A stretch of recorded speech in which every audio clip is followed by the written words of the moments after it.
So I'm Louisa, I'm operations manager here at Nest. So I kind of stitch together all the departments here at Nest and keep an eye on what all the different teams are doing, manage our own internal processes, and just make sure that we're a smooth running ship, as it were. And actually, this is what the role that most of you guys have as business owners. You're all operations managers, actually, because you're all doing a bit of everything. So sailing your own ships, as it were. Okay, so today's topic, keeping 100% of your students in the first 3 months. This is a very, very tall order. It's a very huge task. I know that. It's a bold statement. To keep 100% of your students in the first 3 months is near impossible, but it is possible to strive towards. And I will demonstrate to you at the end of this that many of our clients do hold on to almost 100% of their students in the first 3 months. So throughout this, I am going to explain to you, or just talk about what the agenda is. So we're going to talk about what a new student costs to you. So why is it important to keep as many students as possible in the first 3 months? And one of those is because of the cost to you of how to acquire that student in the first place. We're going to talk about why the students leave. And we're going to talk about what we can do to keep those students. What makes them leave? When do they leave and why do they leave? Okay, and how can we focus on those topics to strengthen our processes and keep them for longer, okay? We're then going to go into your current 3-month journey, okay? So lots of people talk about as a 3-month, 12-month or first 100 days. They all amount to the same thing. It's how to keep those students in the first 3 months, okay? So we're going to look at what you're doing right now in your clubs and your schools, and then we're going to talk about how we can tweak those processes and how we can bring those percentage attrition rates down, and how we can keep your money for a little bit longer, keep your students for a bit longer, okay? And then I'm going to finally talk about some case studies that I've done with a couple of clients of mine that have extremely low attrition in those first 3 months. And we'll look at what they're doing and how your school aligns to those, because you'll be able to see in real life scenarios, yes, those are the things that I'm doing in my school, or perhaps those are the things that I need to give a bit more focus to moving forward, okay? So we'll get started with how much does it cost to take on a new student? And if any of you, could you just pop in the chat what you think it costs? So if you've done any calculations of your own of how much it costs to acquire a new student, just pop in the chat what you think that looks like. And we want to be thinking here about advertising spend. We want to be thinking about prospect nurturing when they come into the intro lesson, the costs of your coaches, assistant coaches. How much does it cost to nurture that student on their intro lesson? Then when they join, how much it costs for them to join? Do you give them a free suit? Do you give them a free kit? What do you give to them? Digital material or real collateral that actually costs you money to get that student? Okay, so if we have anyone who has yeah, are you putting a cost on your own time? Absolutely your own time. That's what costs the most, to be honest. It's your time of focusing on that student that potentially is taking away from the rest of the class. You will be focusing more on them. So absolutely put your own cost of student in. Okay, so we estimate, I mean, we've done the cost. We did some studies with other clubs. It was quite a while ago, so the cost has probably gone up a little bit now. But we estimated the cost to be about £150. Okay, so by the time you've brought in advertising and all the things we've spoken about, the nurturing your staff and your time, we look at it about £150 in total. And you might be thinking, well, it's only cost me £6 for a Facebook lead. It's not just a Facebook lead. Exactly, Kevin Short has put it €150. It's not just the Facebook lead, it's everything else that goes with it. Okay, so we average a student fee at around £38 a month. So if you take that and times it by 3, it works out to about £114 that you would get from a new student. Okay, so if a new student joins you and they stay with you for 3 months, you're looking at keeping them and taking in £114 from them, or a bit more, depending on your average cost. Now, if they leave after 3 months, and bear in mind, most of them actually leave before that, they don't stay. we estimate between 0 to 3 months, but actually most of them know after a month whether they're going to stay or not. So maximum amount you're going to get from them is £114. That means you've lost £36 if you don't keep them past the 3-month stage, okay? So the reason that we're looking into this, yes, is for the long-term journey, but it's also a financial risk to you. If you can't demonstrate to them the benefits that your service gives to them within or just past 3 months, you're actually losing money on taking on that student, okay? So it's very important to bear that in mind. So let's have a look at how long students stay with you on average, okay? Now, you guys know we deal with big data, and this is averaging across all of our clients, and this is very representative. So I speak to clients on a daily basis about their statistics, and we look at these reports in detail most times that we speak to find out, yes, you're having a problem with attrition, but where is it occurring? At what point in that student journey are they leaving you? So we say, okay, look at all of the people who've cancelled, and this graph represents all the people that have cancelled within a year or within the last 12 months. And of those cancellations, at what point in the journey do they leave? And this is very representative of an average school. So most schools will see that of all the cancellations, just over 28% of them will leave within the first 3 months, okay? So where do you find this information? Do you actually know when your students leave? Now, if you're a Nest client, you have this information to hand. It sits within your students and then student reports, and it's in the cancelled pie chart. So if you're on this webinar, it would be handy for you to just click into MyMA and have a look at your statistics now, so you can just see how you compare to the rest of the industry. But what this is showing you is that actually nearly a third of cancellations occur within the first 3 months, nearly half of them before they've even done 6 months with you, okay? And 70% of them will leave within the first year. Very representative, okay? This is what happens. Now, the sad thing about this is you know better than anyone the benefits that martial arts has to what it's done to your life, what it is doing to your students' lives, and what it does to your students in general. The benefits that your training has on a child and adult's life is huge. The impact is huge.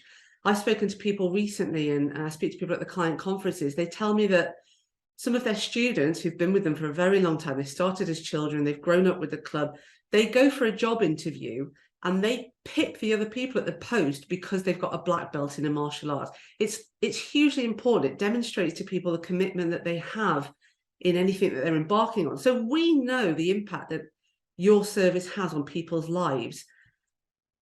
And a third of them drop out within the first 3 months before they're even able to see the impact that it has on their lives. So what I'm trying to represent here is, A, is this representative of your club? Does your club show a similar statistic? And B, this is very sad. It's a very sad statistic because you're not able, they're not giving you enough time for you to show them how important this is to their lives on a long-term basis. Okay. So why do they leave? Okay. And I would like to know, if you can pop in the chat just for your other colleagues to see, everyone can see this. If you've got information on why they tell you that they leave, we would like to know that from here. It'd be interesting for us to share thoughts. But we want to know why students leave in general. And I can tell you that from work that we've done, and we obviously have our customer service team, and the majority of our calls come through, it's a response to bank cancellations, okay? So the customer service team will say, okay, well, why did your student leave? And if there are any issues behind it, we'll contact the club, okay? And we know that from the feedback that we get and from the surveys that we've done, 23% of them say that it's due to financial, okay? I don't have enough money for it anymore. 14% say that they lost interest, and 12% is due to time constraints. 23% say it's financial. Now, do we believe that? Okay, it's particularly for the ones in the first 3 months. They knew when they signed up how much it was going to cost. So they knew that it was going to be about £38 a month, but they still signed up. Have their financial circumstances really changed in the first 3 months? It's unlikely, okay? What this actually means is, from what I've seen so far from my child's training or from my training, I'm not seeing the value in what I'm paying for. That's what they're really saying, okay? So this is something that we need to weave into the first 3 months. And I've got some great feedback from the interviews that I've done with my clients who've got excellent retention in the first 3 months. I've got some great ways and guidance for you perhaps to weave into your processes in the first part of that journey. Okay, lost interest. Again, have they really lost interest in the first 3 months? It can't possibly be. They haven't seen enough of it to lose interest yet. Okay, so there's something going on with what they're being shown in that first 3 months that's making them drop out. Okay, time constraints. Again, you know, they knew what they were signing up to. It can't be that they are losing interest that fast. So we then asked them, what could we have done to make you stay longer? Okay. And it was a similar vibe that we got. Cost. You could have reduced the cost. I'm not sure how much of that I really believe. Certainly within the first 3 months, if it was a cost issue, they just wouldn't have joined in the first place. Make it cheaper? No. Provide more for the money that I'm paying is probably more of where they're coming from. Give my child more benefit and value for the money that I'm paying. I think that's more likely. Make sure they're enjoying it more for the money that I'm paying. That's more of a likely response. The venue itself and the training environment, that actually came quite high. So they weren't too happy with, and the venue can be anything. It could be the physical environment that they're training, it could be the people that they're with, it could be that the child doesn't connect with the people, that they don't connect with the people or the instructor. The environment itself, the parking wasn't convenient. It wasn't a great place for me to be as a student or a parent who has to wait there for their child to train within that time. So that's just a little bit of statistical feedback that we got based on the overall reasons of why students don't train. Okay. Oh, let's go back one. So we're going to go into the meat and bones of it now. We're going to look at our actual journey. We talk about journey a lot. It's journey experience, it's customer experience, but it all feeds into the same thing, okay? When you start a new hobby or activity, I don't know if any of you do because you're so invested in your own passion of martial arts, but if you do go into other elements and other activities, there is a journey, okay? So you make the decision to start a new hobby and then you integrate into it. You take the leap of faith and you integrate into it. You then decide when you're embarking on that journey, whether it's for you or not, okay? So you have to put yourself into the shoes of that brand new student joining. And when we talk about our journey, and what I want you to think about before we talk about any new changes or any new journey, I want you to think about where you are right now. What does that journey look like? Put yourselves in the shoes of a brand new student, pre-intro lesson, intro lesson, and first 3 months of the journey, okay? So first of all, do you have a journey? Do you know what that looks like? Do you have it documented? And have you considered all the elements of that journey? So just think about that for a little bit before we go into the journey itself. So things to think about are time scales, okay? So we've got your very first lesson, your intro, then you've got your very first day, your very first week, your very first month, your very first 3 months. So you're breaking it down. You're thinking about the people that are involved in this journey. Is it just you? Are you the only person? No, you're not. It's you as a school owner. It's you as an instructor. It's your coaches as instructors. And it's the other students within your club on the mats at the same time that those new students are joining. How welcoming are they? How friendly is the environment? How achievable are the tasks that you're asking them to undertake within those first 3 months of their journey, where they're complete novices and don't know anything, okay? The resources that you give them, it's not just about your service to them. That's the biggest resource, okay? Your learning and teaching to them is the biggest resource. But what about additional resources? What about an online portal? What about a Facebook page? What about communication that you give them? What about handouts? What about the suits? The belts, all of that kind of stuff, okay? Then the communications, how are you talking to them? Are you only talking to them when they're there in front of you in the club? Or are you talking to them externally? Are you texting them? Are you emailing them? Do you have that communications portal for you and all of your students? Okay, and then we've got to think about the students themselves, but also the parents. a big part of it, you guys will know this much better than I will. You're selling to the parents as much as you are to the student. The parents want the best for their children in most cases. The parents want the best, and they're there to make their children's lives better. So are you selling to them as well as the parents? Okay. Are you providing a future vision? Or are you saying, this is what it is? If you want to join, if you want to carry on, this is what it is. They get on the mats, they train, they leave, and they do a belt. But are you showing them what that looks like in the long term? What does that do for their life in the next 3 months, in the next year, in the next 5 years? Are you really demonstrating that future vision for them? Okay, weaved into this is the benefits of all of those things. Are you really stressing to them the benefits on the long term, but particularly within this first 3 months? And more importantly, overriding all of that is, how do they feel? How does the student feel at every step of this journey? And how do the parents feel at every step of this journey? Okay, and this will really come to life at the end when I show you the client case studies that I do. This becomes really important then, how you're making them feel. Okay, so with that in mind, with all of that information on mind, we are going to share this presentation for you after, so you'll have all of this. But we've created a kind of very basic 12-week journey, a model that we've put together for you to document all of this, but triggers for you to think about along these journeys. Okay, now I just want to check if we've got any comments here. Okay, so we've had more. We have had a lot of parents struggling to get kids off tech and out of household to attend. Oh, Mark, completely agree with you. And actually, I'm about to embark on a student survey to find out whether this is hindering children embarking on sporting activities, or any activities. In fact, I see this as your biggest competition right now. Tech and gaming, social media, I think could be very destructive for us. So I'm actually going to put a survey out to the nation, to parents, to find out what their children are doing, if there is a change in market trends, if students are still doing sporting activities like they used to, what their attention levels are at the moment, and if we are seeing children, and also post-COVID, being locked away for a year, is that affecting them becoming involved in social scenarios and unknown scenarios as well, unknown environments?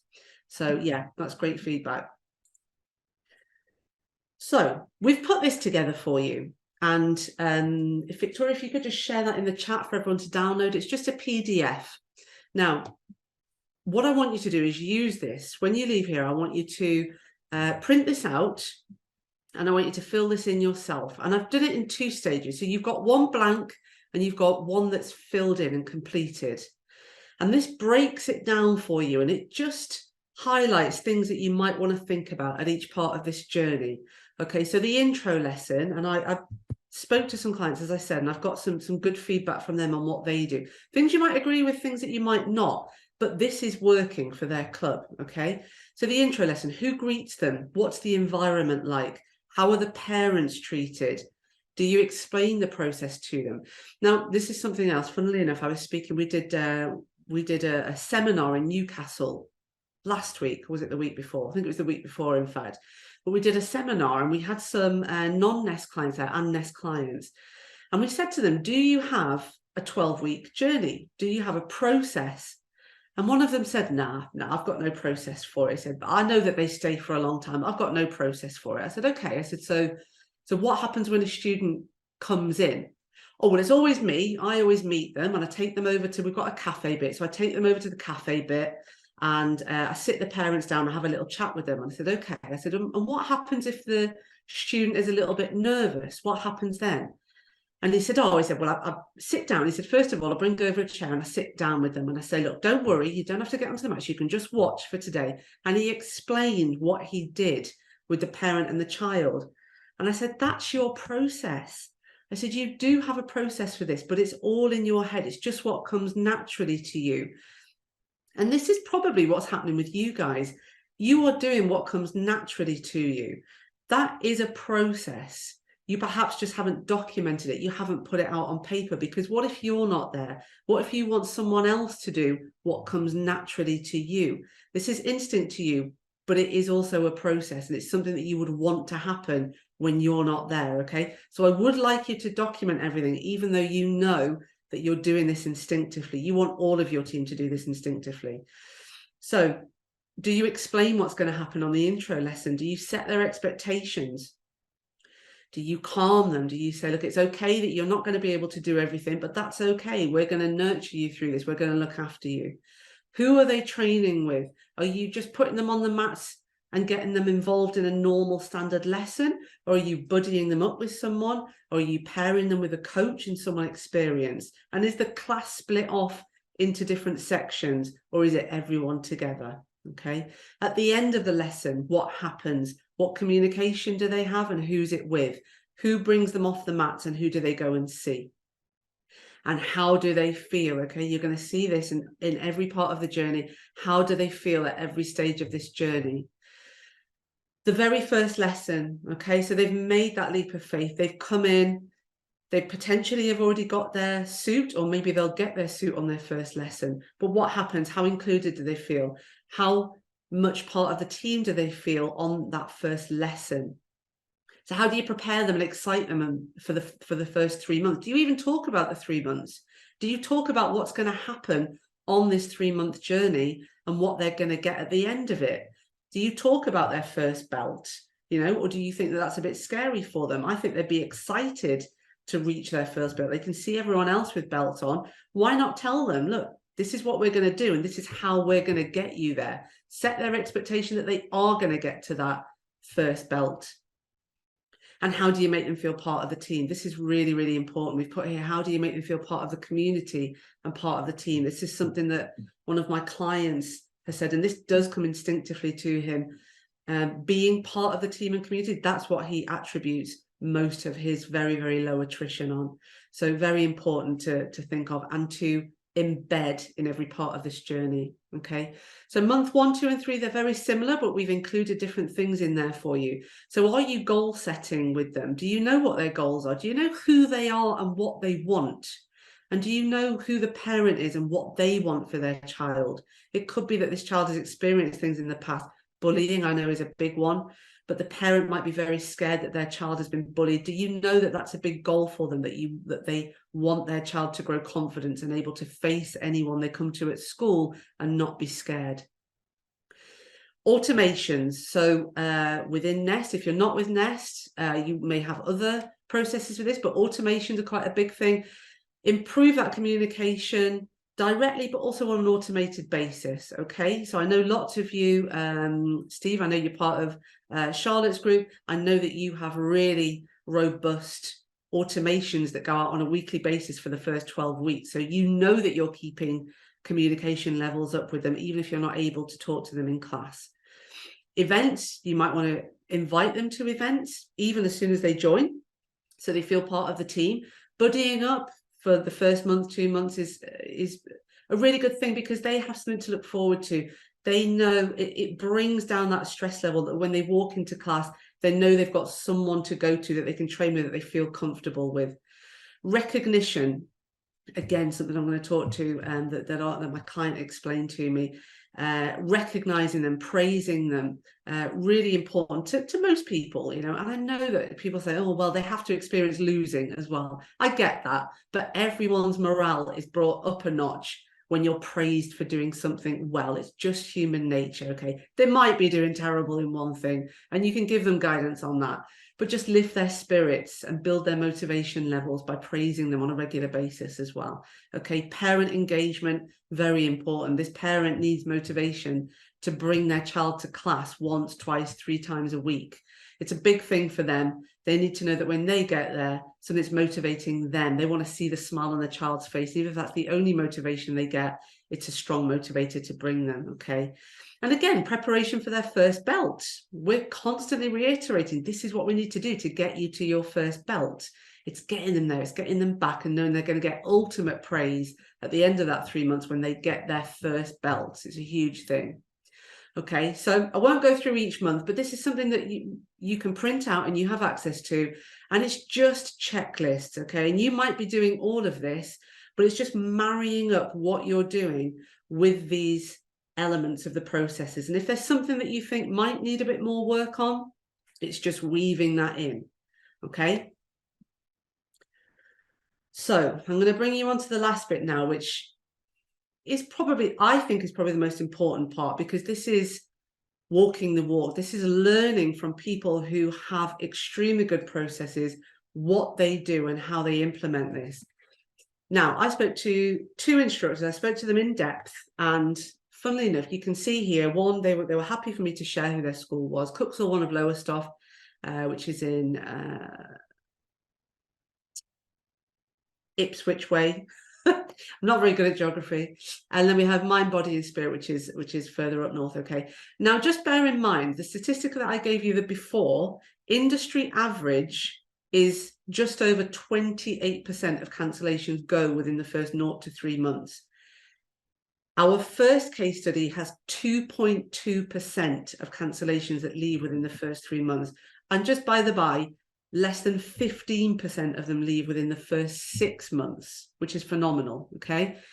Likewise, the next club, 5.8% leave within the first 3 months. It's incredible, okay? But 2 quite different stories here. When I spoke to them, the stories were quite different. It wasn't a specific formula that both of them had. In fact, both of them were more underlying cultures and programs. Okay, so the first club, it was very much about the culture. It was very much about the family culture that he's embedded within the club, and that to him was why their students stay. And also, just to let you know, these guys have very low attrition rates anyway. So it's not just the first 3 months, they have very low attrition rates on a long-term basis. So as you guys will know, you've spoken to me many times about this, the average attrition rate across the board is about 5.5%. So every month, 5.5% of your students leave. Theirs is somewhere about 2.5 to 3%. So they already have a very low attrition rate. But in the first 3 months, it's very, very low, okay? So I'll talk to you about the clubs one by one. So starting with Cooksall of Lowestoft, as I say, and you will know from this that the overriding experience is that it is very much a family feel, which is embedded. It starts from him and it disseminates down into his coaches and his students, okay? So first of all, interestingly, he said that 95% of his new signups come from referrals. Very interesting, and also makes a lot of sense that if a student is referred by one of their friends, they already know someone when they walk through the door. So it makes that intro lesson a lot easier. It makes that walking in experience far less scary. And it makes that first 3 months probably more fun because they're doing it with a friend that they've come in with. So I thought that was very interesting. He has someone who meets and greets, so it's actually a couple. It's a couple that have been training with him for years and years, and they're now senior coaches. They meet and greet the students when they come in for their intro lesson, and they're very, very pleased to see the students. So they come on, they're full of smiles. Oh my God, brilliant to see you here. This is going to be so exciting. We're really excited that you're here to join with us. Let's introduce you to everyone, okay? So a meet and greet. He keeps the parents close to them. Now, this is controversial because I know some of you like to keep the parents very far away because the students behave in a different way when they're in front of the parents. This particular instructor says that he keeps the parents close by because it makes the student feel secure and safe. During the intro lesson, he talks a lot about the morals and values of the club, and he lays the foundations of what the club stands for. Okay, so he knows what the club stands for, he knows what the ethics are of the club, but he makes sure that during that intro lesson, both the students, but mainly the parents, know exactly what the club stands for by the time they leave. When the student signs up, they get a welcome letter and a student handbook. So it reiterates what the club is, what they stand for, what the ethics are within the club, what the expectations are of the club. And I guess it sets the scene for that long-term journey, right? When they have that handbook, it's a tangible object that the student has when they join. So in the first few weeks, he said that they pay a lot of attention to those new students. They try to get to know them. They call them by their name, and this goes for all of the students, but particularly these ones. They call them by name, and they try and learn about them. So they ask them a lot about what happens outside of the club, how school is, what their favourite topics are, what they like to do for their other activities. They really try to get to know the student when they're there in the first few weeks, okay? And the objective is to make that student feel a sense of belonging. Okay, and this really ties in with the family culture and the values of the club. They really want that student to feel a sense of belonging. Going on from that, and this was something actually that was similar to Mike. The first guy was called Martin, the second guy was called Mike. Mike also said that it's not so much the 3-month journey, but it's actually the long-term journey. This is why he embeds in his lessons throughout time, which makes the culture even stronger. But during every lesson, he demonstrates the benefits of martial arts to their lives. So in every class, he tries to talk about how martial arts will add value to their lives moving forward. So, this will help you when you become an adult because you'll be more confident, and he brings that into every lesson, which I think really reiterates for the students and parents, particularly within that first 3 months. Yes, I've made the right decision. I'm doing the right thing. This is going to be so good for them in the long term. It's a very close family feel. So he actually said, oddly enough, we always promote automations on Missed in class. So if you're not with Nest, within our software system, we have automations whereby when you're using our attendance tracking system, if someone hasn't trained for a certain number of lessons, you can trigger an automation, a Missed in class automation. Or at the very minimum, it gives our clients a way to show who hasn't attended for a certain number. So you can then communicate with them directly, send them a text message or an email and say, hey, when are you coming back to class? We missed you. He actually says that his students call him when they can't attend a lesson because they feel so bad that they're missing a class, that they actually get on the phone to him and say, I'm really sorry, I can't attend tonight. I've got this thing on. He said that's how close they are.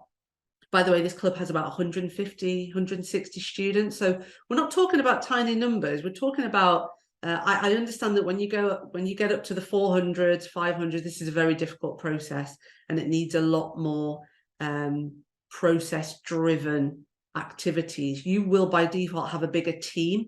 So at that point, you'll need to make sure that members of your team are taking on these responsibilities. You're disseminating these messages through your teams. It can't be all you at this point as your clubs get bigger. Okay.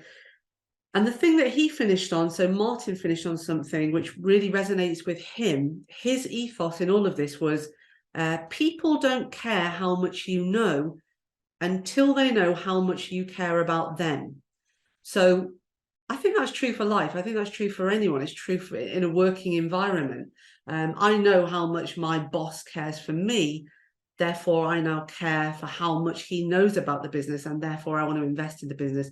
But if it's something that you're training in, you don't care how much they know about. You care about what you're learning. Do you really care how many medals your instructors got? I don't know, perhaps. But when they care about you, when they let you know that they care about your own journey, then it makes you care about how much they know in the journey. So that was something that I thought was quite prolific, and it certainly hit home for him. So I thought that was a really good ethos. And then talking about, so let me just do a time checking, Victoria, how am I doing for time? A little bit over. Yeah, okay. So we are close to the end, don't worry, guys. So Mike's experience of where he is now, funnily enough, and again, there were things that were really different between the two. 100% of his intros come from online bookings, not referrals. But his process for intro lessons was very similar to Martin's. So he himself meets the students at the door with their parents. He knows the student's name, he knows the parent's name.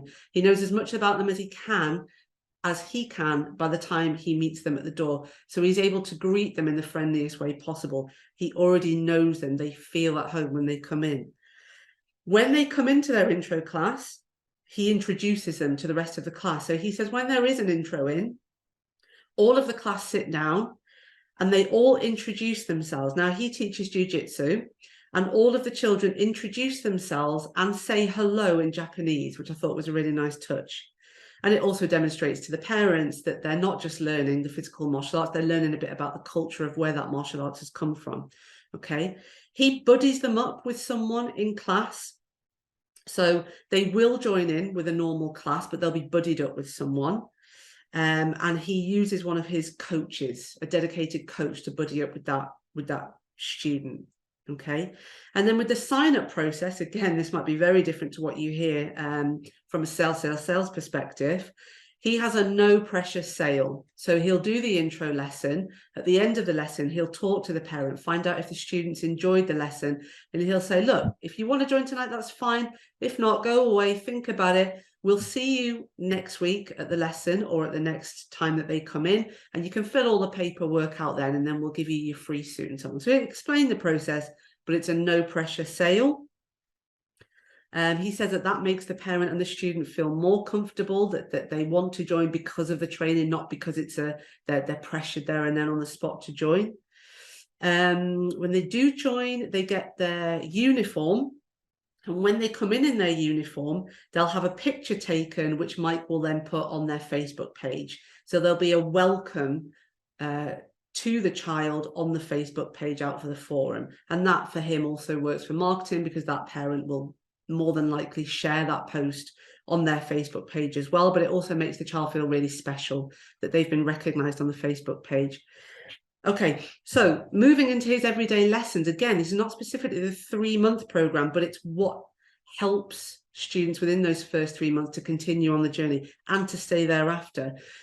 He promotes a 3x3 rule. Many of you may have heard of this. It's something that Kimber Hill used to do in her Little Ninjas program, Kimber Hill from the States. The model behind this is that every student has their name mentioned 3 times in every lesson, appropriate body contact in every lesson. It could just be a tap on the shoulder. It could be moving them into a specific pose that they're doing incorrectly. And they have eye contact 3 times, okay? Again, not just Mike that does this, but it's driven by his coaches as well. So he'll make sure that whoever's working with those students works by that 3x3 rule. Now, I know that when the classes get much, much bigger, your school gets much, much bigger, this is difficult to do, but you're only going to ever have a maximum of 35 people in a class. It's not that difficult. Just make sure that you're addressing every student 3 times in every class, is making them feel seen, heard, and making them feel special within the class. He also attributes his low attrition to his program itself, and he said he was happy for me to share this with you.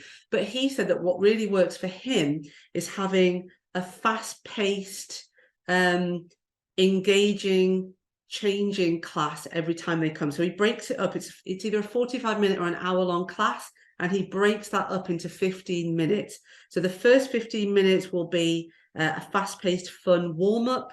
Second 15 minutes will be core work. So that will be technical work, throws, grapples, and 15 minutes of that.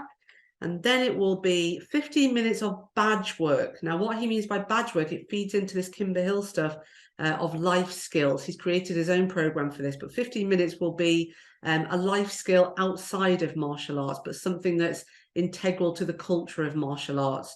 And they work on that for a month. And then after that month, everyone who's done the full month, they get a badge with this life skill. And then the last 15 minutes will be a fun but energetic cool down, so that when they leave the mats, they're still on a high. A healthy cool down, obviously, so their muscles are fully stretched, but something that leaves them feeling like they've had fun and they've still got that adrenaline high.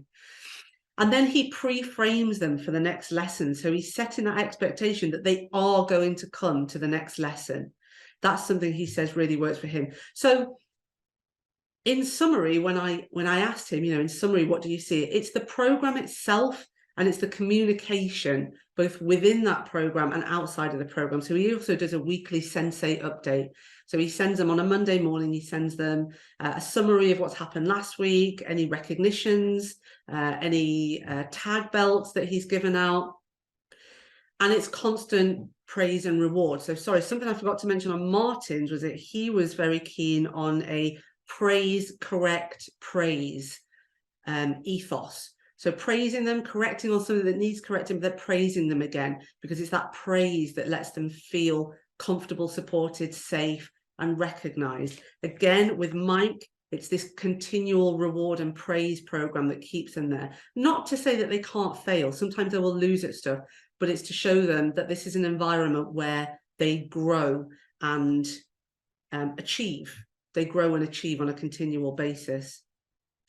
And that was his ethos as a whole, okay? So this isn't, strictly speaking, a 3-month thing. This is an entire cultural thing, as it were. It's a process that's driven into the entire culture. And that is where I will stop speaking for a little bit. I hope that that in itself has given you some ideas, has given you a framework, has given you at least a starting point of where you might start looking at your own processes, where you might at least know what your own attrition rate is during that 0 to 3, 0 to 6 months, and whether you even have an issue. It might be that you're absolutely smashing it, in which case it's not something that you need to spend time on. But if it's something you can embed into the whole culture of the club, I think it will make a huge difference to your attrition rate as a whole. And you not losing students is as good as getting more students. In fact, it's better because it's not costing you anything. So look at it that way as well. Look at it as a financial. But improving that culture will make it better for you, as an experience for you as a school owner and as an instructor, but it will improve the experience of the student as well, okay?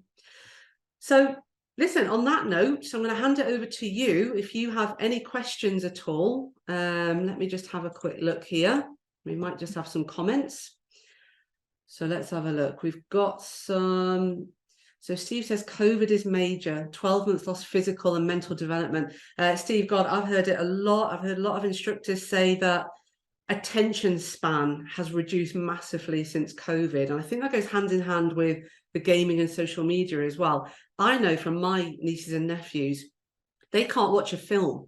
You can't watch a whole film with a child anymore. They just lose interest. They want to see something that lasts 15 seconds and then go on to the next thing. So yeah, absolutely, that has had a huge impact. Roughly how many members do these schools have? I think I addressed that before. So the first has about 150, the second had about 300. Regardless of the school size though, Ricky, I would say just think about class size. These are things that are happening within the classes, and the classes are always going to be about the same, no matter whether you have 150 students or 1,000 students. It's just a bigger scale, but probably with the same number of coaches and instructors in each class.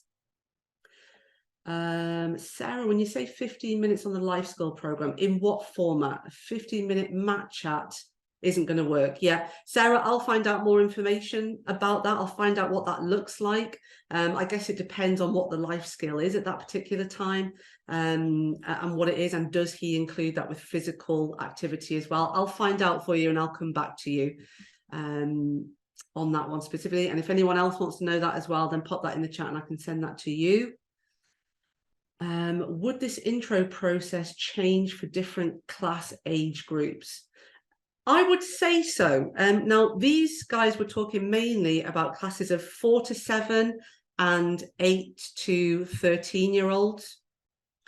So yes, I would imagine that does change, but I don't see how the fundamentals would change. I think if you're promoting the benefits of martial arts in every single lesson, yes, the delivery is going to change depending on the age, but the fundamental process is the same. If it's an adult class, it's still good for you to tell them how this is changing their lives in the long run. You are going to be fitter from this. You're going to have a much stronger community base. You're part of our community. You're part of our family, and that's going to change your life in this particular way. So I think, yes, the delivery, Dean, would change, but I think the fundamental process is the same. Jay says life skills is a great idea, which we use, but which we use a lot, but interested in the format other people use. I will find out specifically what Mike does, but again, I think that has come from Kimber Hill, and a lot of the American people use it. American people, the American gurus and big American school owners. So I'll find out a bit more of that for you. There's also, I don't know if any of you guys use merit badges. A guy called John Lynn from Colwyn Bay, he came up with merit badges, which is what many schools in the UK use. And they, if you look on their website, it will probably have a lot about the life skills, but they have badges which you buy from them, and it goes along with a life skills program. So you reward the students as they go along in classes. And the tag bell system kind of goes along with that as well. Steve says, I find it isn't a one shoe fits all. Adult attrition is very different to child attrition. Run 4 different age groups and all have very different goals. Absolutely, Steve, absolutely. And that's why you have to know the goals to know how you address those. Martin himself was saying that in getting to know the students, either him or his coaches know all those students and therefore are able to tailor the classes and their training based on their individual goals and needs. So customization is a big thing as well. You can't customize it specifically for every student, but you can address them differently and help them learn differently and know what they're hoping to achieve. So yeah, absolutely relevant. Thank you very much from myself. I really hope that we see you all in the future. I hope that you're benefiting from these webinars. I look forward to seeing you on the next one. Thank you very much.